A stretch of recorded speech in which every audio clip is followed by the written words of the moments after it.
पूजा मूलम गुरुपदम मंत्र मूलम गुरुर्वाक्यम मोक्ष मूलम कृपा।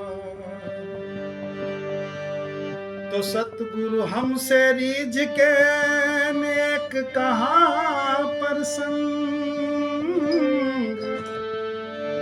अरे बरसा बादल प्रेम का तो भीज गया सब अंग। और प्रेम की जो बात कबीर साहब कहते हैं कि ढाई आखर प्रेम का पढ़े सो पंडित होए, और ढाई आखर लिखते हैं तो प्रेम बनता है, ढाई आखर लिखते हैं तो सत्य बनता है, ढाई आखर लिखते हैं तो राम बनता है, ढाई आखर लिखते हैं तो प्यार बनता है। और इसी की बात पूरी मानवीयता को, पूरी कायनात को एक करने के लिए संत महापुरुषों ने करी। और इसी की व्याख्या करते करते कई प्रकार के मजहब मतपंथ संप्रदाय हो गए, कई प्रकार से मानवीयता अखंडता की ओर न आते हुए विखंडित हो गई। तो वो जो ढाई आखर है जिसको हम राम कहते हैं, हमारे यहाँ गांव में कोई व्यक्ति की मृत्यु हो जाती है तो ऐसे हाथ पकड़ के कहते हैं कि भैया इसमें तो राम नहीं, राम गया तो राम का उल्टा हो गया। और वही जो चैतन्यता की हम बात कर रहे हैं कि संसार के अंदर दो वस्तु है, एक चैतन्य है, वो चैतन्य राम है, और दूसरी वस्तु जड़ है जो पंच तत्व है जिससे हम आप सब मिलकर के बने हैं। और जो बोलने वाला है वही चैतन्य है। तो पहला सूत्र है जिसमें जान है उसी में ज्ञान है, जिसमें जान नहीं उसमें ज्ञान नहीं। और जिस किसी की भी मूर्ति है उसमें मूर्ति वाला कभी नहीं है।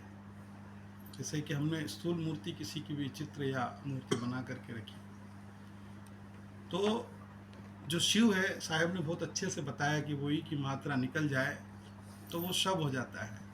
शास्त्रों में भी हमने देखा, सीरियल में देखा है कि राम का ध्यान शिव कर रहे हैं और शिव का ध्यान राम कर रहे हैं। तो ये प्रदर्शन के माध्यम से या चित्रांकन के माध्यम से हमें समझाया गया कि राम और शिव दो अलग वस्तु नहीं है। इसीलिए कहते हैं राम नाम सत्य है। सत्य इसलिए कहा कि कबीर साहब ने कहा कि ढाई आखर प्रेम का पढ़े सो पंडित हो, तो वो ढाई आखर सत्य है। इसीलिए वो ढाई आखर उधर भी शिव है, इसीलिए कहा सत्यम शिव। वो हम आपके भी सभी के अंतःस्थल में समान रूप से प्रवाहित है। लेकिन कबीर साहब यहाँ आगे कहते हैं, तो दिल का मिला न मरमी, पर जो मिला सो गर्जी, कहे कबीर आसमान फटा तो क्या कर सीवे कहा कि पूरा का पूरा ही फटा हुआ है तो क्या सीवे दर्जी, थोड़ा बहुत हो तो ठेकला लगे उसमें। सब अपनी अपनी मान्यताओं में, अपने अपने मजहब मतपंथ में कोई सुनने को तैयार नहीं। तो एक पद में कहा कि हरि दर्जी का मरम न पाया, जिन्हें ये चोला अजब बनाया। और हरि कौन? जो हमारे दुख को हर ले, हमारी अज्ञानता को हर ले। और वो हरि वो सद्गुरु का नाम है, वो जो हमें अपने समान कर ले और हमें हमारे अंदर भी वैसी की वैसी चेतना का प्रवाह कर दे, उसका नाम हरि। तो ये पद ऐसा है,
तत्व की गुदड़ी बनाई